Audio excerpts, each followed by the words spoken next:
What's up? I'm Ayla. This is Let's Talk BL, a boys love podcast. Welcome back to the podcast. It is Sunday, Series Sunday, that day of the week where we talk all things one series and one series only for your listening pleasure or displeasure. I feel like in this case it'll be pleasure. Yes, it will. I doubt there will be much displeasure. Listen, you never know. The internet is wild. You could literally say the sky is blue and somebody's like, "No, how dare."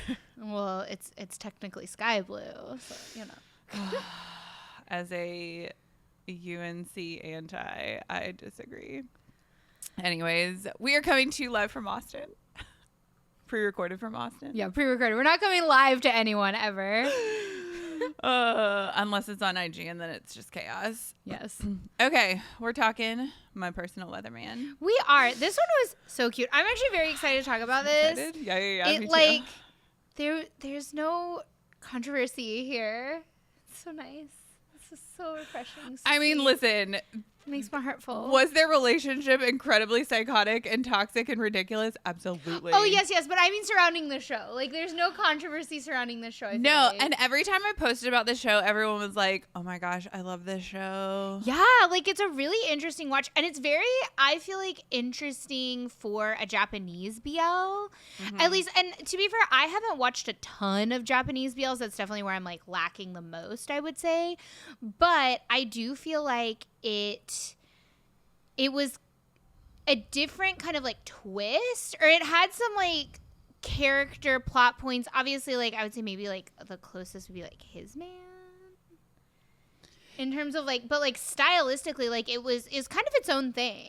Yeah, I feel like it's similar to, and I do watch pretty much all the Japanese BLs, even though like, because you have really two extremes. You have Cherry Magic, which is like wholesome, very chaste, right? And then you have like the Pornographer, which is like real crazy. And so I feel like this falls right in the middle, where it's like it's got some spice to it, it's got some like more interesting tones to it, but it's pretty PG-13. Yeah, that's what I mean. Is like I don't think it was like extreme in any way. No, it just feels very Japanese, honestly. Oh, interesting. To me, it does. There was somebody that I was like, this is definitely one of my favorite Japanese. This might be my favorite Japanese BL thus far. And somebody was like, gave two other recommendations, and I was like, I haven't watched those yet. And they were like, you definitely should. And I was like, there are definitely still more to be discovered. Yeah, interesting, because you said you watched like kind of all of them, so it's interesting that they found like two you hadn't watched. I know. Well, I would say like I watch like all in the spectrum, right? Like even the like crazy spicy dark ones to the like more fluffy wholesome ones. There's some in the fluffy wholesome ones that I haven't gotten to. Oh yeah. I watch like, I don't limit myself, but I just haven't watched a bunch of like my favorite is probably Life, Love on the Line still. That is a good one. That's a fun one because of just like the timeline that it gives. The timeline is very cool. And they do it really well. Is really cool. Yeah. But that's why I say that I feel like stylistically, My Personal Weatherman was kind of like in its own thing. Like compared to, at least compared to the other Japanese BLs I've seen. You know what it reminds me of, but like, well done, is the way the setting and like the styling of it was 180 degrees. Oh, 180 degrees. Because it's just like that set in the house and this is set in the apartment. You get a little bit outside, but like it's very much in their apartment. Mm-hmm. And so that's kind of what it reminds me of. Let's get to the nuts and bolts and we'll talk more about the show. So it's only 8 episodes, super quick watch. It's on Gaga, Ulala, and Vicky. It came to Gaga, Ulala first. Like the episode would open first and then it would go to Vicky, and I always liked watching both because of the subtitles, because we talk about this a lot, that subtitles are different depending on who's subtitling and what they think it should say, and like, also like how experienced they are. So I was talking about this recently with my Thai teacher, right? Because we were talking specifically about GMM TV subs, and like a lot of it has to do with the experience, like the personal like life experience of the subtitler. So like, for example, like she was saying there were there was a lot of, because every week I come to her and I'm like, okay, I'm like, I need context around this like translation that happened. Crazy translation. Yeah, not that it's crazy, but just that like I feel like maybe I'm not getting something or something's missing. The licking the ass was pretty crazy. Right, but like, it wasn't really. It wasn't different. really. Yeah. But I mean, there's lots of things because Thai especially is very contextual, right. And so like everybody assumes something about the meaning of these words, but like it's really hard to do that as international fans because you're going off of the way that the word choice somewhat, right? So like we all as international fans will get stuck on like word choice, right? We'll be like, well, he didn't say this exactly, right? And it's like, oh, well, that like you're not talking about his word choice, you're talking about the subtitler's word choice. We saw that a lot in a show where the characters are saying I like you, but the subtitler chose to translate it to I love you, and you're like, what? But like a lot of times, like especially in a show like Only Friends, people get very stuck on like word choice, and then they like make a very hard line choice about something, because they're like, well, he said, and then they'll quote exactly the subtitle, but like you can't do that because you are quoting the subtitler, not the character. Anyway, so we like every week I come to her and I'm like, I'll have some show where I'm like, I need you to explain to me, or like some song, right? Like I've done this with song lyrics before. Yeah. And so we were talking about this recently, and she was like, yeah, it really comes down to the like experience of the subtitler. So for example, like she is American, but she was raised in Thailand. So she moved to Thailand as a kid and then lived in Thailand all the way through like until like through college. Like she went to college in Thailand. Yeah. And she like went to school in Thailand, like her younger, like elementary, middle, high, right? Like she grew up in Thailand, but she is American and she, you know, speaks with like no accent. And before she moved back to Thailand, she lived in America, and then she moved back to America and like has lived in America ever since. So she's very like culturally American. Yeah. And understands the language on a level that like a native speaker would understand in terms of the like nuances, which is so important. And so because again, like context. Yeah. So she was like, yeah, there's a lot of things that I'm like, if you want to get the American viewers to really understand what they're trying to say, like I would have subtitled it differently. And so because she has that context of like understanding like Americans and the way their brains think and the way that like we tend to interpret language and word choice. Right. And so she was saying versus like somebody that has learned English as a second language, they may not understand all of those nuances, just like I am learning Thai as an additional language. And I am like learning all these and like trying to figure out how the slang are used, and like it makes it really difficult. And I can translate something back and say, because we do this thing now in Thai class where it's like, okay, tell me blah why, you know, blah why I ka, like how, like what does this mean, right? Like XYZ, what does it mean? And then I have to translate it back, and like I can translate it word for word, but like I can't do the context. I don't have the context. I don't know the context. And so like there was one that I in the beginning got really caught up on, which was that like there were crabs in the rice paddy. And like I understand this seems like a weird thing to be learning, but I'm learning how to read and write in Thai. Yeah. And so like you need those letters to be able to spell and read. Like I'm literally like reading out of like a first grade textbook. And so like, yes, but I got really caught up on it. And I was just like so confused and perplexed. And I was like so frustrated. And I would tell her like, I don't think this translation makes sense. I don't understand. Like I really didn't get it. And she's like, no, like there really are crabs in a rice paddy. But like, I never lived in a place where there was a rice paddy. So I didn't understand or know that. Was this before or after you learned about the samtam? This was before, obviously, because I learned about it because of, so there's a type of crab called buna, which means like crab rice, like rice paddy crab. Yeah. That they put in some certain types of samtam. Yeah. And it literally translates to crab rice paddy. Buna, bu is crab and na is rice paddy. And so I was like, and I was just like so confused, and because I didn't get the context of it. I didn't culturally know, it doesn't connect. It doesn't make sense. I know what a rice paddy is, and I know what a crab is, and in my brain, those two things don't belong together. Right? Like in my brain, the crab's at the ocean, the crab's not at the rice paddy. So like I was just like so confused, and so she was explaining to me like that same thing can affect like subtitling. So true. Dang. And so the whole other layer of cultural context that you have to know, that like we see this time and time again, you could translate something word for word, but it will never make sense. Yeah. 9 times out of 10 it will never make sense, right? Like we even see it with the word fan, where in Thai, you could translate fan to lover, direct translation to English, but for Thai people, fan means 20 different things. Well, and I know that this can really happen in Japanese as well. My sister speaks Japanese as a second language, and like well, first of all, it's very hard for her to get around in Japan anyways. The Japanese people are very, very nice, but she has red hair. Like, I have red hair, but her red hair is a lot brighter than mine. Yeah. I would say she's more of like a ginger than I am. Yep. And it's like there's a word in Japanese apparently for like a redheaded foreigner, like specifically. But she loves Japan. Do they try to touch her? No.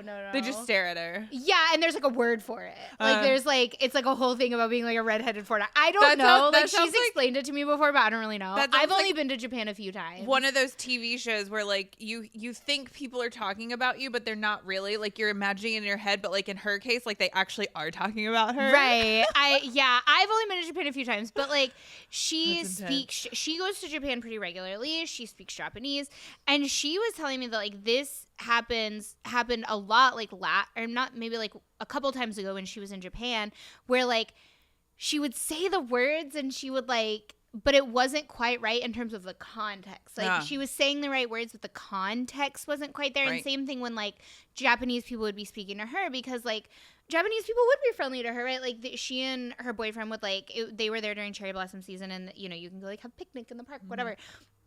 And, like, people would chat with them and all this, right? And, like, because her boyfriend also speaks a little bit of Japanese. And he's also a ginger. So, like, these two stand out in Japan.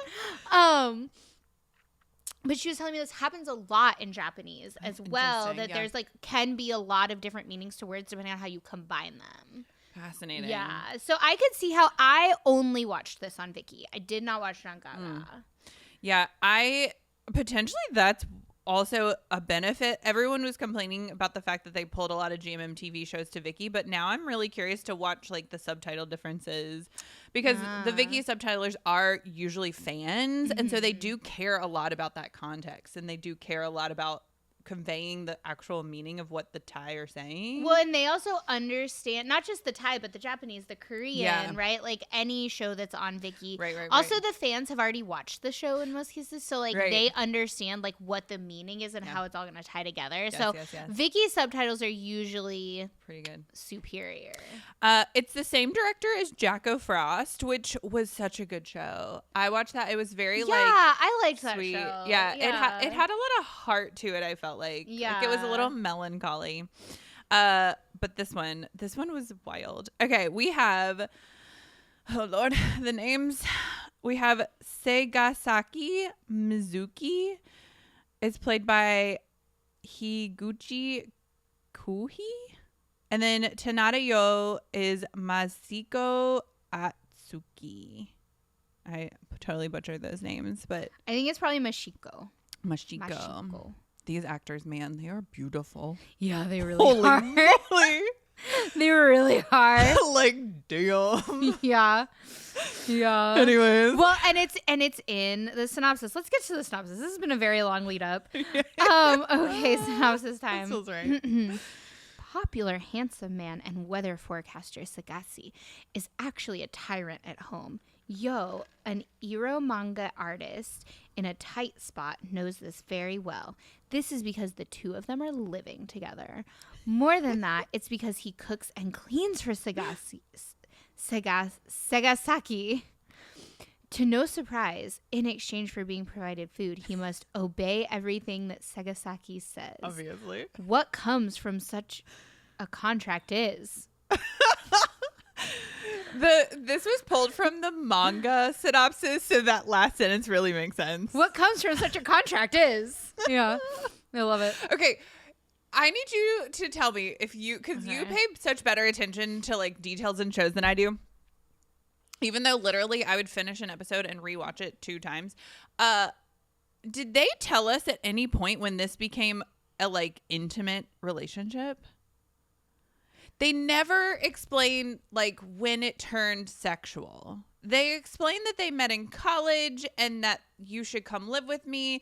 They explain that Mizuki is like, I proposed to you. And then Yo is like, you proposed? And then, but they never show us when it becomes intimate, right? Or I mean, do you mean like you wanted a scene that like showed the switch, that showed them like moving in, or you know, like leaning in, and like the first kiss and like the first, because no, right, because there's not, they don't show you the first sexual encounter. Right. I think it's just sort of like, at least the way I like saw it was, it's like, well, they're living together and they're like now together, and it's just like was a thing that happened. Like I didn't feel like I needed that. Like I think because that would have clarified a little bit of the like, we're boyfriends. Where there's another show where this happens. Oh my God. And we've talked about it, where it's like communication issues. Right. And they're like, duh, we're boyfriends. And the other boy is like, what? We're boyfriends? What? Oh my gosh. It's going to drive me crazy. I'll have to think about it. But that's this classic situation of miscommunication where one of them is like, I'm just your slave. And the other one is like, no, we're basically married. Right. But like, oh, so I feel like. It was Cutie Pie. Yes, yes. It's coming back to me now, because I was about to explain that like the whole like slate whatever, because I was thinking about contracts, and that's how I got to Cutie Pie, because it's like a marriage contract. I was like, I know we've had this conversation before. That's how I got there. I was like, it was Cutie Pie. I was literally like, one character just needs to say I like you, and the other character needs to say I like you too. But like they're banging, but like one of them doesn't understand that the other one actually does like him. Right. Yeah. That actually, oh my God, this is low key a Japanese Cutie Pie. Like now that I'm thinking about this, like, no, if you think there's like a contract involved, and there's like one of them is acting a certain way for the other one because he feels like he's supposed to, like all this. So true. Yeah. Fantastic. Oh my God. It is low key like a kind of like a Japanese Cutie Pie. If Cutie Pie was during COVID and like they were like in the house, right? Yeah. They're not like going out to the club and like playing the drums and all this stuff, right? But there's no arranged marriage, right? There's no like predestined. They're just like in college, and one of them's like, I have to go into an arts profession, and the other one's like, I can take care of you. Yeah, I'll take care of you. Which I mean, that is the dream. Like, I was like, especially if that man is like, I'll take care of you. Some beautiful man is like, okay, you keep doing your crazy little BL podcast, and I'll feed take care of you. Yeah, like I'll pay for the house, I'll pay for the phone bill. Like you good. All you have to do is like cook for me and do it with me. Hondo like, P. Oh my God. Perf. Living the dream. I mean, listen, was it crossing the line at some point and a little toxic of like, somehow we tied in the sexual aspect to it? Because I think that's my confusion too. Potentially that's the question, is why did the sex start? Was it because he was like, you have to obey everything I say, and so now he's like, okay, now you have to do it with me? Because then like, yes, that's toxic. If it was like, I could potentially see, right, like a romantic moment where like he said something nice to him for once, and it was kind of like, right, like that kind of situation that then it turned. Right. So like, yeah, I guess I do get that like maybe that, but I don't know. For me, when I was watching it, I just kind of accepted it. I was like, oh yeah, like they're doing it because like they're hot. Like I don't understand the question. Like, what do you mean?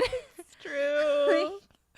It is. Yeah. Two hot men in a room. Maybe they want to kiss. They're not friends. Maybe they want to kiss. No. Just literally everybody, like, maybe they want to kiss. Okay, I really like this because I watched episode 8 and then I went back and watched episode 1 because especially in a show like this, I watched weekly, and that's what you miss weekly, is that you forget, like you get so consumed in each episode that you forget what happened in the first episode. And in episode 8, Mizuki comes in and is like, I want you to say welcome home even if you're on the phone. And I was like, oh, that's cute. It's a fun little note. But then I go back to episode 1 and I rewatched episode 1, and literally the first scene is when Mizuki comes home and Yo is talking on the phone to his little bestie. And he's like, I'm here. And he's like, cool. And that was like a cool little tie-in, a like shout back to episode 1 of like, when I come home, I want you to like acknowledge that I'm here. And I feel like you wouldn't get that tie-in unless you like really remember the fact that like he was on the phone and like he didn't really acknowledge. So it was one of those things where like in episode 1 Yo was still treating their relationship as like slave and master. He wasn't seeing it as a relationship of like boyfriends, of like your boyfriend or your spouse comes home and you're like, welcome home. I don't know. I don't say welcome home to my spouse. So when my spouse walks through the door, like, I'm definitely not one of those, like, waiting at the door with a drink. Welcome home. Thank you for working at the mines all day. Like, no. But, like, I am not that bitch. Like, I'll be like, hey. I was going to say, I will say your husband does that, though. Like, your husband will come home and say, like, hi, baby, and will, like, kiss you 9 times. If I'm there 9 times out of 10, I feel like that's, but... I mean, I'll be like, oh, hey, but I'm not like, welcome home. I don't know. I'm not like, welcome home.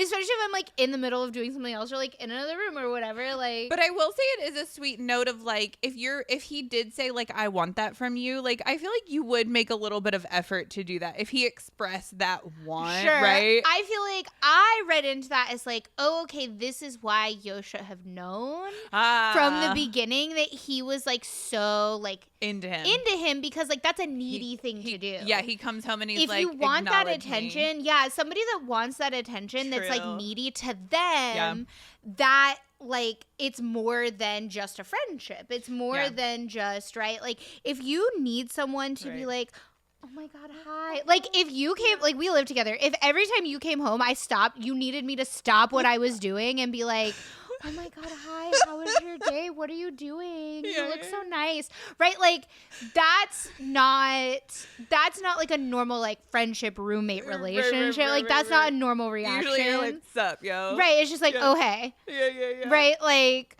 it's not like, so the fact that he wants like that type of level of attention from him, to me, because I did binge it, I was like, for me, the whole time watching it, it was driving me crazy. It was almost like Jim and Pam in The Office for me, where I was like, why does he not see this? Like to me, I was like, this is so obvious. Like this is so clear.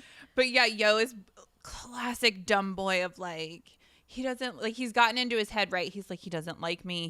He just wants me to cook for him. He just wants my curry.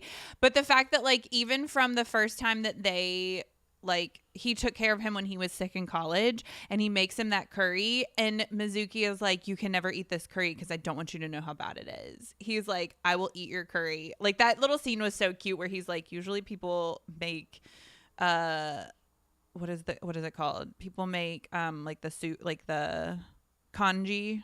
What is it called in Japanese? Is it kanji? Did they call it kanji? I can't remember. But usually porridge. He's like, they usually make porridge when he's sick, but like, this is really funny because you made me curry. And then he's eating it and it's like really bad. And he's like, you can't. So like, he knows that he likes him, obviously, because he's doing this like really selfless thing of like, he can't know that this curry is bad, but I'm telling him I really like it. So there's so many things that Mizuki is doing, but to a boy who's like, he's so hot, he's so beautiful, I've never felt this way about another boy before, there's no way he can like me, like why is he looking at me, why is he acknowledging my existence, like like to me it was so frustrating because it also reminded me a lot of His Man because of that aspect where I was like, there was this like one really hot dude who's kind of mean, you know what I mean, like a mean hot dude, like but like he's not really being mean, it's just kind of his personality. Like honestly, like I would venture to say like my dude is a Capricorn, maybe a Virgo. Like he's just like, it's just his personality. Like he shows his affection through like action, being like mean. Like Loki. I know, I did love the whole storyline where Yo is like, I hate you, which obviously means he's in love with him. And then Mizuki is like, obviously you're in love with me. And so he spends like the next 2 episodes treating him like a boyfriend. And Mizuki is like, must suck to spend time with the boy you hate. Kind of love that. It's so like, it's very petty. It's like, petty, and it's also him being like, bro, just acknowledge that you like me because obviously I like you too, but like, do I have to say it? Like, I would say he's a Virgo. Actually, the more I think about it, the more I'm like, he's a Virgo. Either a Virgo or Capricorn. Because Capricorns are like, ew, feelings are gross. Capricorns are like, I don't care if I hurt your feeling. Mizuki. Yeah. Okay. Yeah, Capricorns are like, I don't really care if I hurt, or like if your feelings are hurt, that's a personal problem. Basically, is like a big Capricorn vibe. Like feelings are garbage. And Virgos don't feel that. Like Virgos have feelings, like a lot of feelings, but they're not gonna say it. Yeah. And if you try to force them to say it, they get like upset, and they're like, I'm gonna like. I'm going to like kind of be mean to you and like make it super, super obvious, but I'll never say it. That's like a Virgo mood versus like a Capricorn is like, well, that sounds like a personal problem. So yes, the more I think about it, my dude is probably a Virgo. Oh, fantastic.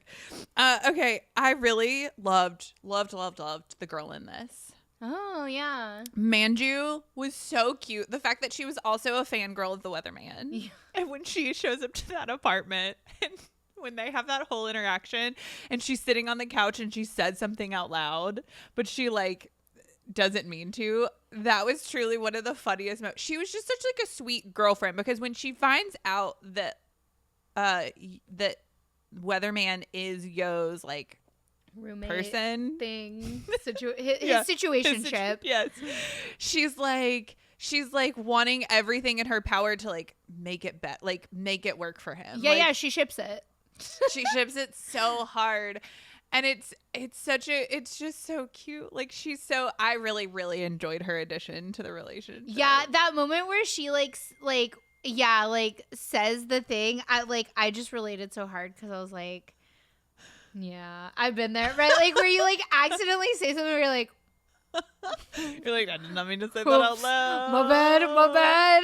And that's another situation where like Yo was drunk that night, and so he didn't really understand that Mizuki was taking care of him the way that he was, and so he couldn't have known. But everything else he did, he should have known. It's just frustrating. Listen, and this is why I can talk about Virgos because I am a Virgo. I can talk about Virgos this way. Like he's being so obvious, dude. Like it's so obvious. Like, are you stupid? Like, honestly, he's got to be, like, a Cancer. And I can say, like, 'cause I married a Cancer. And, like, my best friend is a Cancer. And my sister is a Cancer. I have lots of Cancers. And they're dumb. Yeah. Like, a little. Well, no. They just, like, have this need for you to be like, oh, my God, I love you. Like, truly, like. They have this need, this like intense. They're the opposite of Capricorns, where Capricorns are like feelings are gross, and that's a personal problem. They're like feelings are amazing, and it's all of our problem collectively. Yeah, because I think even if somebody was like, "I love you," I'd be like, "Good for you." That's what I mean. It's 'cause, again, you're a Capricorn. Yeah. Also, like my other sister is a Capricorn. I have lots of Capricorns in my life, so I know deeply about how all of them act. Oh, it's fantastic. But yeah, no, this like Yo is a Cancer, I feel like, in my heart, because he just has so many and he just like is so personally offended at all times. Like Cancers just have such big feelings and deep empathy. Yeah. And there's lots of great things about Cancers. There are also lots of great things about Capricorns and Virgos. But Yeah, Yo is just like so cute. Like he almost is like, right? Like you're like, dude, you're so dumb. Like just. Again, it's very much like Cutie Pie. Like, I feel like it's very much like a similar situation. Like, he's physically taking care of you. I feel like that's the mark of, like, as someone in my life who has multiple times been, like, taken care of by people who will never actually say, I love you, but, like, really go above and beyond, and seeing their relationships in relation to other people as well, and seeing them not take care of other people in the same way they've taken care of me. It is one of those situations where it's like, duh, like, bro, yo. Duh. It's just, in that respect, it was frustrating for me, but like, I think that, it's a classic BL situation of like no communication.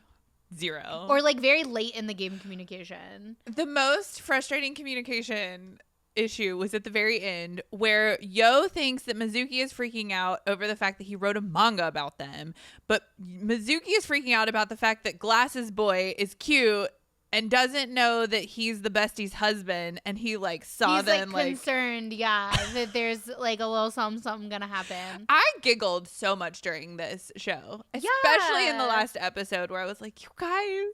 I don't know that this relationship was toxic per se. I think what would make it toxic or not toxic was how they turned like intimate, because like otherwise I actually feel like it was sort of this like cute, funny, like push and pull cat and mouse kind of situation that was like, because I didn't like, this wasn't giving me super toxic when I was watching it. There are some shows that I watch and I'm like, oof, I'm like, I hope nobody tries to emulate this relationship, but like this show definitely wasn't like that. It just seemed like Like, it was, like, a funny, almost, like, slapstick, like, ridiculous, like, miscommunication. Yeah, because I will say at the end when he ties him up, it took a turn, and then he's like, you like this, don't you? And like, yeah, it is very cat and mouse. Yeah, that's more how I saw it than, like, the toxic. But, like, I could see how it's a little toxic. But, like, when I was watching it, that wasn't the impression. Yeah. That wasn't my, like, knee-jerk, like, first reaction. That almost reminds me a lot of Love in the Air, of Boss Newell's relationship, right in the bathroom where he's like, somebody did a big old breakdown. Yeah, where he like pushes him against the it, like they're in the bathroom stall. And he's like, you know, speak nicely to me, and you know you like that. Like, he's obviously not pushing him away, because he would not have like held him there. I guess that's the main difference of like, if they tried to stop it. Yeah, they can play cat and mouse, and then as soon as he like pushes him away and like he's like, nobody's in the restroom anymore, and he's like, oh yeah, and he like he lets him run out, right? And so I guess that is the thing, like, he's tied up by a shirt, and so like he could obviously get out of the shirt. Yeah, that's why I definitely like, I saw it more as of like a cat, at least when I was watching it. I agree. More of like a cat and mouse, like miscommunication dynamic of like, do you like me? I like you. Do you like, right? Like trying to get like a push and pull almost, rather than like full on toxic. I loved that they showed the college lead up. The whole living together thing was interesting to me though, because also this is another thing where I was like, dude, duh. Like, if somebody's like, I'm gonna pay for all your living expenses so you can pursue your dream. Like, literally you can hire a maid and a cook for like less money. Right. So like, duh. True. I guess, yeah, that's where I would want more of like their college interaction, but I guess we do see him taking care of him. We see Yo pull him from his group of friends where he's like, you looked uncomfortable, and then he's like, oh my god, I'm deathly ill, and he has to like nurse him back to health. Right. We get that whole scene. So yeah, like, you already know that Yo has feelings for Mizuki, and Mizuki clearly has feelings for Yo. He just like, they both don't see the other's blatant love and commitment. Right. Like, they literally just have to look at each other and be like, I like you too, which we do finally get in the last episode. Yeah. Which I thought was really funny.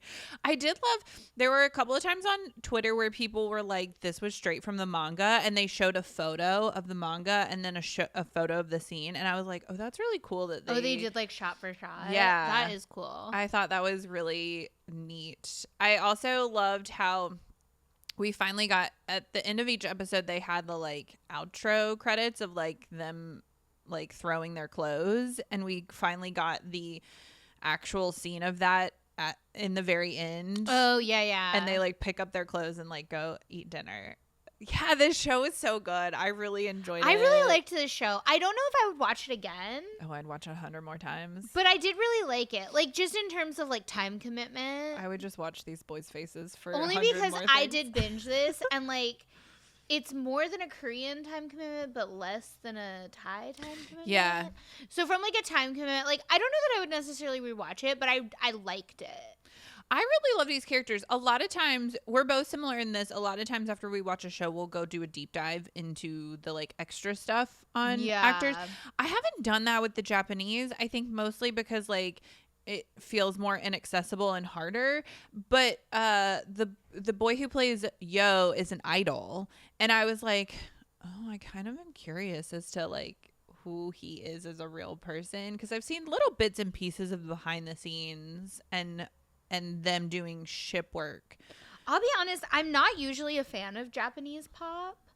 Like, it's just not like there's like a, I don't know how to explain it. It has a specific sound to it that is just not like, I know, I don't think that I only dig in like certain contexts. It's not like a daily listening thing for me. Like T-pop, I can like, it's like a daily listen for me. Is the Japanese cover that Nunu did, is that considered J-pop? I don't remember which one he did. I'd have to listen to it. Yeah.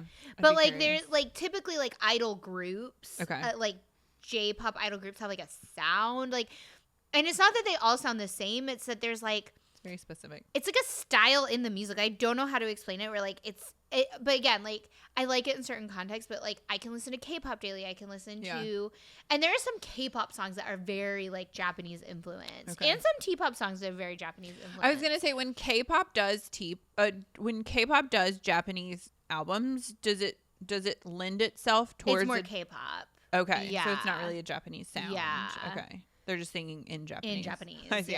Right, because they're usually doing Japanese versions of their songs. Yeah.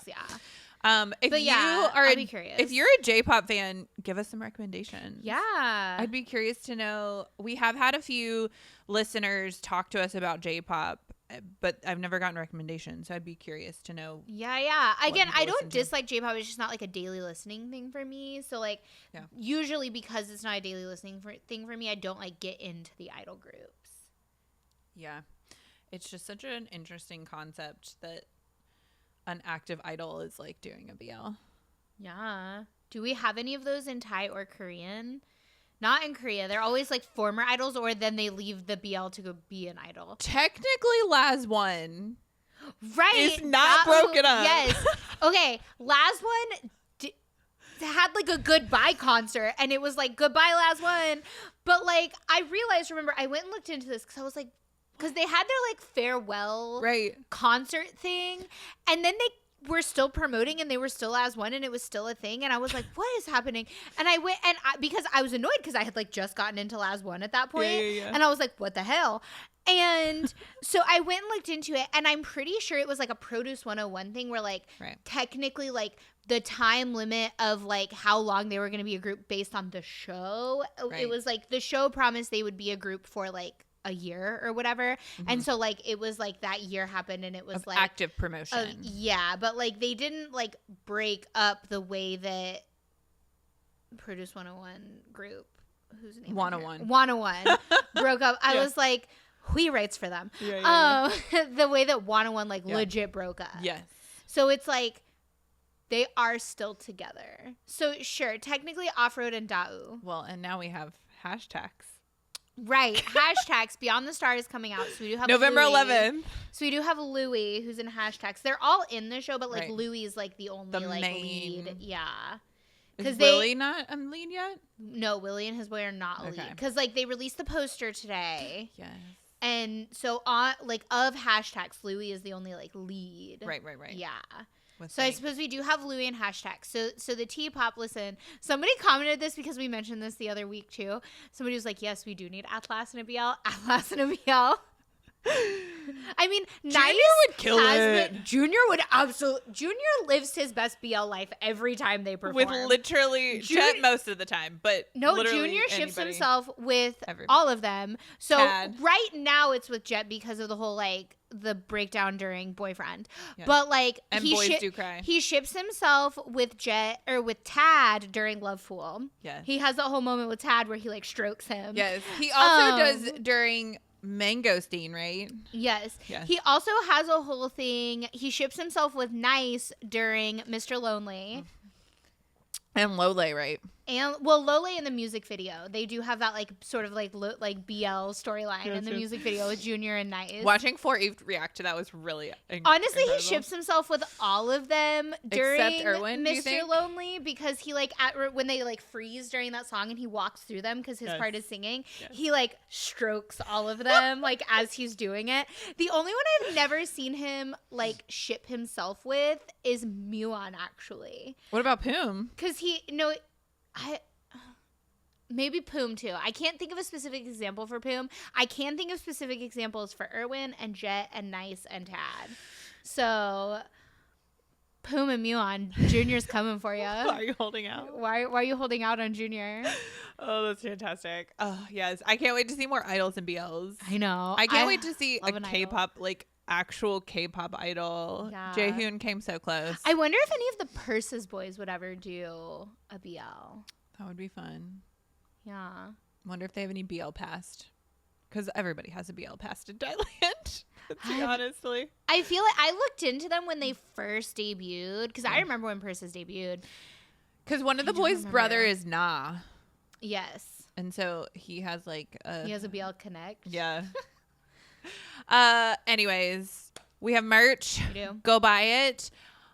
We have a viewing party. If you are in Texas, if you're in the Houston area, if you just want to come to Texas. If you live in a place where you can access a plane, a train, or an automobile, come to Texas. Come to Texas, October 29th. We're having an Only Friends finale viewing party. It's going to be super fun. There's going to be a costume contest. We're making friendship bracelets. We're putting together a fan project that will go to Thailand, but details of which we will not be releasing. You have to be at the party because it's a surprise. Yes. And there are tons of prizes and giveaways and so many freebies. Shout out to all the people that have donated freebies. We've got a lot of freebies coming in. One of them that I want to shout especially is Nerdy Robots Jewelry. So if you're excited about that, we've got some freebies from them that will be there. There's gonna be photo cards that are free for everybody. There's gonna be so many like fun freebies as well as prizes, signed Polaroids, random giveaways. You can head over to our IG where we announce we previewed some of the prizes. So yeah, it's gonna be really fun. October 29th. RSVP is required because seating is limited. The seats are almost gone. So if you're thinking you're gonna come, definitely reserve a seat because seating is limited because we can only take up the space that is space available. It's not that we're trying to be weird about it. It's just that the restaurant is only so big. Yes. And the restaurant owner was like, we can only fit this many people in here. And we were like, got you. I bet. We also, if you want to sign up for the Thailand trip, there's a wait list. It helps us see who is interested for future trips as well. Because who knows? Potentially we could do another trip if there's enough of a wait list. If people still want to go to Thailand with us. Tell us you're interested. Also, if a spot opens up, you do get first dibs on it if you're on the wait list. That's right. And this has been Let's Talk BL. Don't forget to subscribe, and follow all things Let's Talk BL at Let's Talk BL.